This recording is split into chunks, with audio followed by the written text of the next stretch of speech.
review of the Lover's Path Tarot. Comes in a really cool, very heavy box that has Velcro on the side and like a little fake seal, and opens up. Again, it's very heavy. Opens up into, you have a deck, you have the book, and then you have a scroll, and the scroll contains a bunch of layouts and the description of the layouts. And on the back is more layouts, including the Dueling Path, the Celtic Cross, Relationship Cross, and more. It is rolled up and it's a pain in the ass to get straight, but it does come with a scroll. It's nicely wrapped. Now this did only cost me $16 off of the House of Tarot site, which is clearancing it out.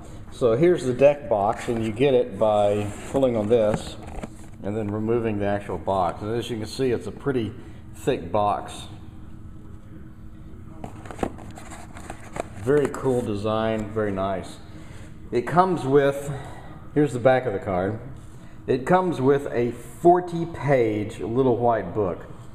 And I mean, this little white book is exhaustive as far as meanings are concerned. Arrows replaces swords. A lot of the cards have been renamed. For example, the Fool's Innocence, but we'll get to that in a moment. The little white book is wonderful, well made out. It's English only. It does cover the spreads, choosing a card, the relationship spread, and a bunch of other things. A very luxurious little white book. Very cool. All right. The big book that comes with it is 170 pages long, and it is full color and just luxurious. I mean, look at the transparent page that it comes with. And then you get into the full color book. There's the table of contents, the introduction, and it goes into the major arcana with a picture of each card and then a story. Every card has a story behind it. For example, Magic, which is the traditional card of the magician, has a story of Merlin. So on the left side you have the picture, followed by the traditional name of the card, because they do rename some of them, followed by the two people or one person that's going to be in the card, and the keywords for the card. And then most pages are watermarked, and they're really cool. But every card has a story behind it. For example, this is the story of Merlin and how he died. So you get like this very luxurious, complete story for every single card. It's almost like the fairy tale tarots that you have, you know, Lisa Hunt and MRP have. And then you have the meaning at the back, and then the reversed meaning. And that covers every card. There's wisdom, fertility, which is normally the Empress. It covers the story of Cleopatra. So it's very cool. On the right side is a close-up of the people or person that's in the card that you see on the left. So you get kind of a good mug shot. And then followed by the story. And then obviously the meanings at the bottom. So all the cards are covered, including the minors. Again, arrows replaces swords. And then you get like a story behind, you know, the arrows. So the 3 of arrows, for example, the 2 of arrows. When you get into the minors, it only covers 1 page instead of 2. So it'll have a abbreviated story followed by the same meanings and the 2 people that are in it and the keywords for it. You know, at the bottom will be the suit symbol and the picture. So it's very, very, very cool and exhaustive.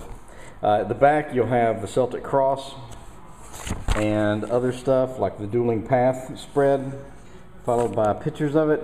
And again, everything is in full color for the entire book. Wonderful, wonderful fucking book. Past, present, future spread.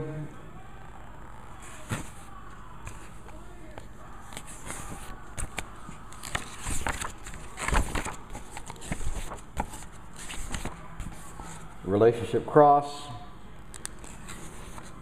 Lover's path. Again, everything is awesome. I mean, full color. At the back, you'll have a quick reference for like the suit of cups with alternating colors and then the keywords. And the pictures are in small on the left of it. This is a suit of staves. So anyway, awesome, awesome, awesome, awesome book. The cards themselves are pretty heavy stock. They are wider than an iPhone. They're a little bit big. You can trim them, obviously, if you want to. But at the top of the card is one of the characters' names. Like, for example, here's Merlin. And then at the bottom of the card is Vivienne, which is the other character's name in the card in the story. And at the bottom is Roman numeral or number followed by the actual name of the card. Again, some are renamed. For example, Tradition,